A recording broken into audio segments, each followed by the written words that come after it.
Are you too casual for success? Story time.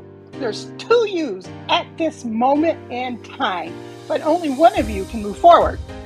There's the one that doesn't say yes, who continues to struggle, looks back each year, year after year, week after week, and wishes you would have done something different. Made some changes? That one kicks you in the ass for getting into the situation in the first place. The one who's probably in the worst shape than the day you had a thought to do something different. Then there's a you who does say yes to this moment, to this opportunity. That's the you who suddenly finds that you're healthy and happy, that you have more energy than ever before, that you feel good about yourself and your self-esteem is strong. And you know what? That ego ain't always a bad thing. I have to agree with 10K. The you that says, yes, I am going to take that risk. I'm going to step into my power. I'm going to take those vacations and do what I want to do because I am abundant. Now, y'all, every day you have a decision to make. Are you going to part ways with one of these yous in the moment? Ask yourself this question. What does the future you need to say to the past you in order for you to say, yes, this is the right decision for you right now to live abundantly and have all your dreams come true? We're all influencers, and we're all people of influence as well, because at the end of the day, there is always someone watching you. There is always someone, whether they're judging you for good or for bad. We don't live in a micro ecosystem of just being ourselves. So the question, of course, we have to ask each and every day, and this may have been said, so please forgive me, is how do we want to leave a legacy? How do we want to be remembered? How do we want to be emulated? Are we want to be emulated as someone who takes responsibility or someone who tries to push that off onto others? Do we want to be known as someone that's egotistical and only thinks about themselves? Or do we want to be seen as someone who serves, who gives of themselves wholeheartedly without expectations? And at the end of the day, when it comes to building your influence, it really comes down to being authentic. Whatever the authentic you is, prayerfully, the authentic you is someone who is giving, who is kind, who is humble. That's what I hope it is, and especially with the people, the great minds in this room. But for me, to build your influences, just be authentic. Be you. And I know, I'm sure someone has said, be the change you want to see in the world in this room.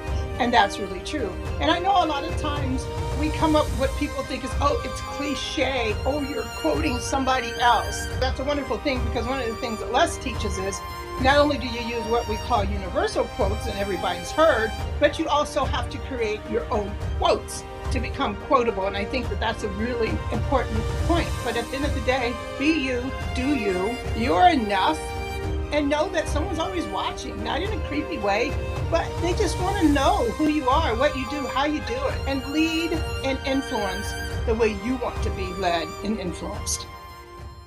Our whole life is shaped by decision, but there's 3 decisions you're making every moment you're alive. And the way you make these 3 decisions shapes your destiny. 3 decisions that control people's entire lives.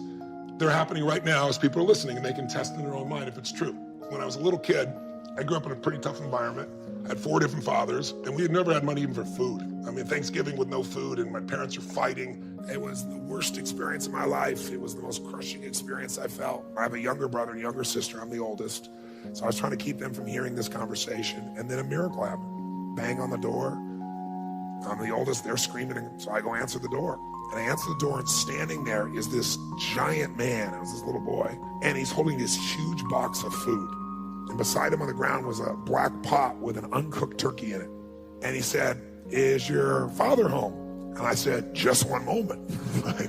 I was like, this is a gift from God. This is going to change it all. This is going to make my mom and dad happy. It's going to be unbelievable. So I go, and my father is screaming at my mother through a closed door to the bedroom door. He's going, "You answer the door." I said, "I did. He's got to see you." So I kind of teased. I said, "Dad, you got to come."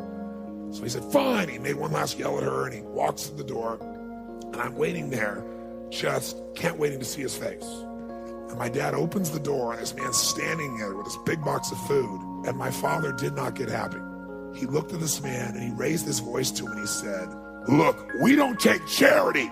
And then he took the door to slam it in the man's face. But the man was a good-sized man. He put his foot there and smacked his foot and bounced back over. He said, sir, this is not charity. Everybody has tough times. Somebody knows you're having a tough time. And they want you to have a magical Thanksgiving. I'm just the delivery guy. He said, "Please take this." And my father said, "We don't take charity." He went to slam it again. And this time the guy put his shoulder against it so he couldn't do it. And then the guy said something that I'll never forget. And in moments I wished he hadn't said. But he found a way to force my father. He's holding this thing and he looked at me and then he looked at my dad and he said, "Don't make your family suffer because of your ego." Now my dad's level of energy increased, but he was also trapped. So he took the food, slammed it on our table and slammed the door in the man's face and never even thanked him. And then I thought, years I figured out, our whole life is shaped by decisions. That's what we've talked about today, right? But there's 3 decisions you're making every moment you're alive. And the way you make these 3 decisions shapes your destiny. First decision we're all making every moment is, what are you going to focus on?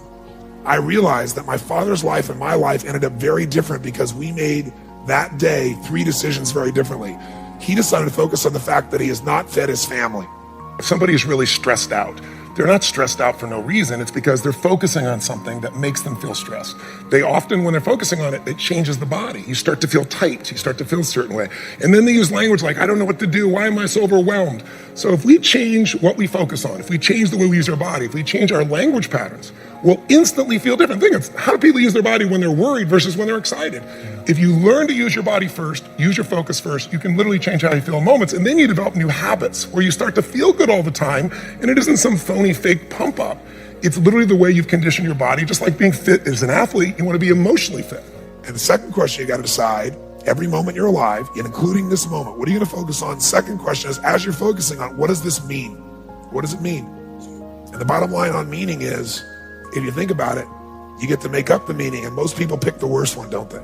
That day, my father decided to focus on the fact he hadn't fed his family, and I know what meaning he gave because he said it out loud over and over again, that he was worthless because he had not taken care of his family. The meaning creates your life. If you think, God is punishing you, that's why this is happening, which some people do, or God is challenging me, or is this a gift from God, or has it got nothing to do with God, I'm just a lazy bitch. So the meanings we select change how you feel instantly. And then the final and most important decision you make every moment you're alive, what am I gonna do? What am I gonna do? And I'll tell you what he decided to do. He decided to leave our family shortly thereafter. 3 years ago, he passed away.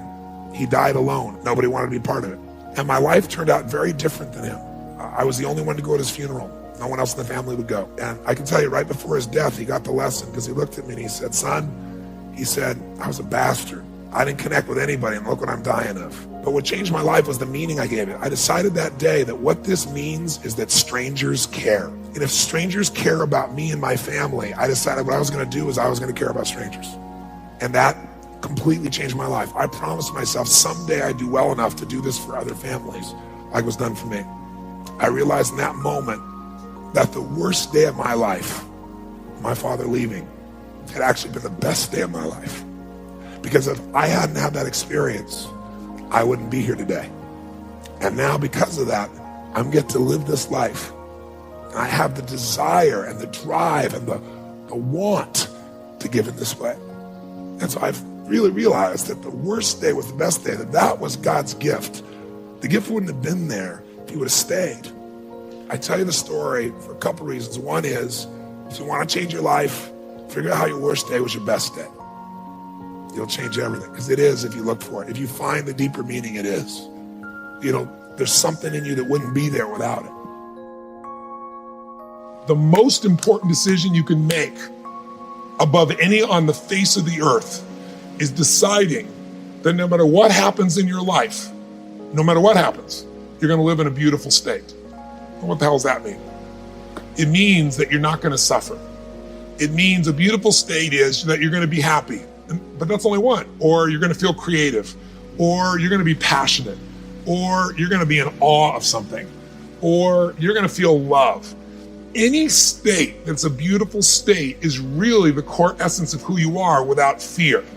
The decision to say, I am not going to suffer, that if suffering arises, pain's one thing, suffering's another. And the way you suffer is you focus on yourself. Right. Suffering comes when we obsess about ourselves, what we're getting or not getting, what we should have done, what others should have done for us. It's the me, me, me, me, me game. Your primary core is a giver, which is why you're prospering. You're not the me, me, me. You're like, how do I give more, do more, share more, create more? How do we do a better job for our clients? Your entire life is that. That's why you're prospering and you're not feeling suffering. But when you do suffer, and I promise you do, you correct me if I'm wrong, it'll because you're worrying about something in the future. How's this going to happen? Will this come together? Suffering could be worry, it could be anger, it could be frustration. It's anything that takes you out of a beautiful state. And here's what people don't get. You can end suffering by stop focusing on yourself and focus on something you want to serve greater than yourself. Your children, your wife, your mission, your life. You can get out of it in an instant because the nature of the human mind is to constantly compare things. Life is short. We don't know how short it's going to be. But if you only had a week to live, I bet you wouldn't allow yourself to suffer over little crap that makes you crazy normally. I think you would probably spend time with those you love. You would do what you love. You'd take awe in a sunset. You'd smell the air. You would take in everything in those final moments that you possibly do. So my thing is, why wait? Right? Why wait? Why not just decide that if I start to suffer, I know the solution, because suffering is me obsessing about me. Here's history and one thought. Good times create weak people. Weak people create bad times. Bad times create strong people. Strong people create good times.